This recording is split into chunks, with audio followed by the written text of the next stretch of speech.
Hey, what are these? Yeah, we haven't seen these in real estate in a long time. It's Coffee with Kelly.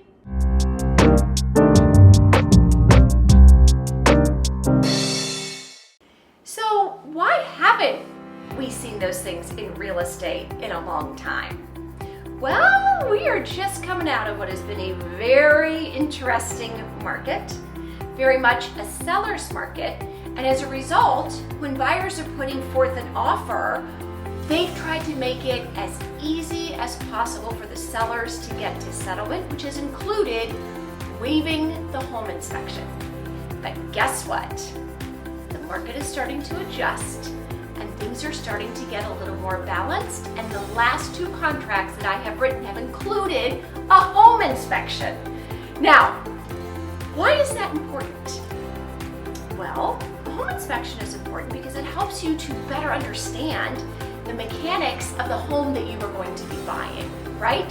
So it allows you to understand if all of the major mechanical systems are in good working order, or at least have been serviced, and you're not going to move in and all of a sudden not have any air conditioning. It also allows you to know if there are any health and safety issues that could exist in the home. And number three, I always joke, but it gives you that good old honey-do list to do when you first move into the house of all those little things that need to be fixed. So how do you include a home inspection in your contract? Well, you have two choices. You can either include what is called a void-only home inspection, or you can include a home inspection to negotiate repairs or void. What is a void-only home inspection?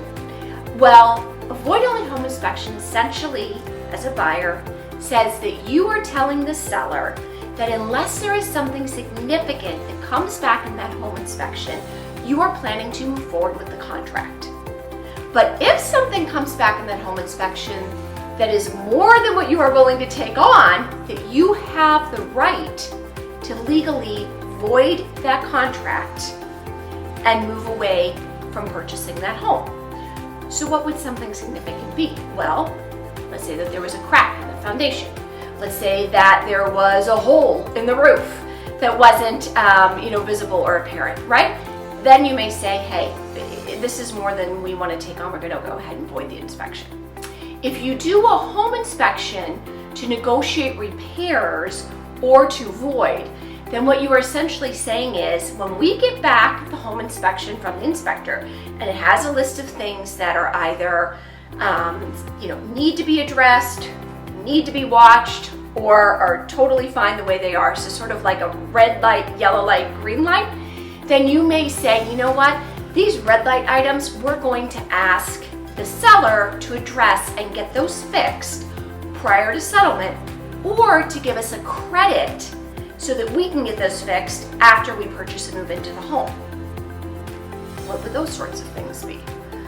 Well, maybe the HVAC system needs to be serviced. Maybe there is a burner on the cooktop that isn't working. You may want to ask the seller then to fix those items. Now the seller can come back and say, hey, you know what?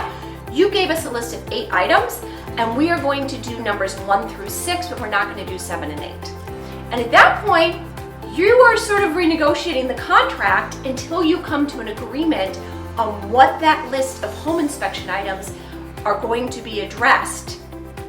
Or if they come back and say, thank you for giving us those 8, we're not going to do any of them, you may say, okay, fine, then we're going to void the contract, and you still have the right to do that under a negotiate repairs and void inspection, okay? So 2 types of inspections. Now, let me tell you why I think an inspection is most important. That has to do with health and safety issues. A health and safety issue, a good example of that could be radon. Many times as part of your home inspection, you will include a radon test. And radon is an odorless gas, so you don't smell it.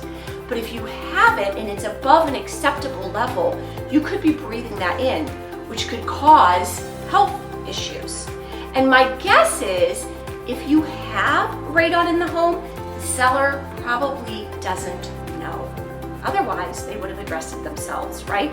So by bringing that forward to the seller and letting them know, hey, there's a health and safety issue here, my guess is the seller is going to say, no problem, Mr. and Mrs. Buyer, we're going to go ahead and get that addressed. We don't want to live with radon in our home for the next 30 days until we get to settlement, right? So in many ways, you are really helping to bring something to their attention that they may not even be aware of.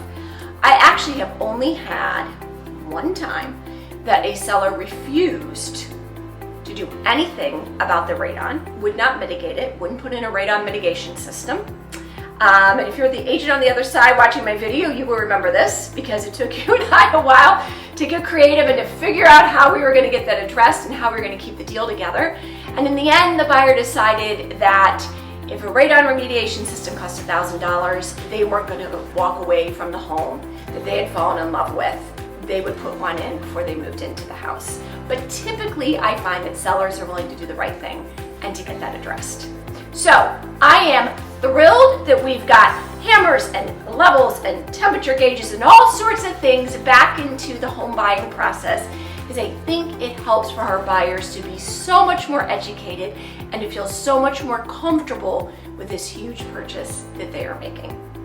If you have any questions about home inspections or anything else real estate related, please be sure to put something in the comments or to send me a DM, and be sure to like and subscribe, and I will see you next week on Coffee with Kelly.